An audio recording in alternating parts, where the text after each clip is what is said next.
그러면 뉴욕 유엔 본부에 나가 있는 여홍규 특파원 연결해서 궁금한 점 질문해 보겠습니다. 여 특파원, 북미 정상회담은 가시권에 들어온 것 같고 이제 관심은 종전선언인데요. 남북이 원하는 대로 올해 안에 가능한 겁니까? 네, 이번 회담으로 2차 북미 정상회담 개최가 기정사실화된 건 분명합니다. 하지만 종전선언 여부는 아직 불투명합니다. 일단 미국이 종전선언에 대해서 그다지 적극적으로 보이지 않습니다.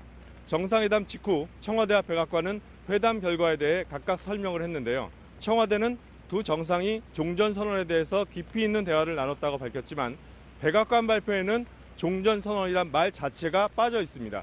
트럼프 대통령도 정상회담 모두 발언에서 종전선언은 언급하지 않았습니다. 반면 중국 정부는 매우 적극적입니다. 한미 정상회담에서 종전선언이 논의됐다는 소식에 중국 외교부는 종전선언을 지지한다면서 중국은 정전협정의 서명 당사국으로서 역할을 하겠다며 참여 의지를 강하게 드러냈습니다. 결국 연내에 가능할지는 앞으로 북미 협상을 봐야 하는 건데요. 리용호 북한 외무상이 곧 뉴욕에 도착을 해서 폼페이오 장관을 만날 가능성이 높은 거죠. 네, 그렇습니다. 리용호 외무상이 유엔 총회 참석을 위해서 경유지인 베이징을 출발해 현재 뉴욕을 향하고 있습니다. 한국 시간으로 내일 새벽 뉴욕 공항에 도착할 예정인데요. ABC 방송은 폼페이오 국무장관이 리용호 외무상에게 이번 주 뉴욕 회동을 제안했지만 북한 측이 아직 이를 수용하지 않은 상태라고 보도했습니다.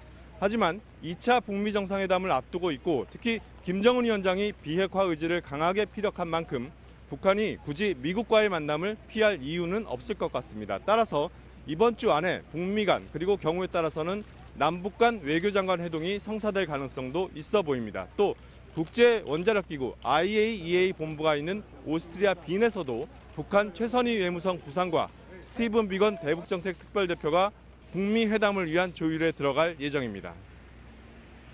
지금 트럼프 대통령이 어떤 생각을 하고 있는지가 중요한데 몇 시간 뒤에는 유엔 총회 연설을 하도록 돼 있잖아요. 자, 어떤 얘기를 할지 예측이 좀 나오고 있습니까? 네, 트럼프 대통령은 지난해 유엔 총회 연설에서 김정은 위원장을 로켓맨이라고 지칭하며 북한의 완전한 파괴 등 극단적인 표현을 구사해서 북미 간의 험악한 분위기가 연출된 바 있었습니다. 하지만 지난 1년 사이에 북미 관계가 급진전한 상황을 고려하면 이번에는 북한을 자극하는 언급은 자제할 것으로 보입니다. 대신에 북한과의 본격 협상을 앞두고 미국 측에 분명한 메시지를 전할 것으로 보이는데요. 지난주 평양 공동선언 이후에 미국이 일관되게 강조하고 있는 두 가지, 즉 제재와 검증의 중요성을 강조할 것이란 관측입니다. 아울러 북한이 원하는 미국의 상응 조치에 대한 언급이 있을지, 특히 종전선언에 대한 언급이 나올지도 관심입니다. 지금까지 뉴욕에서 전해드렸습니다.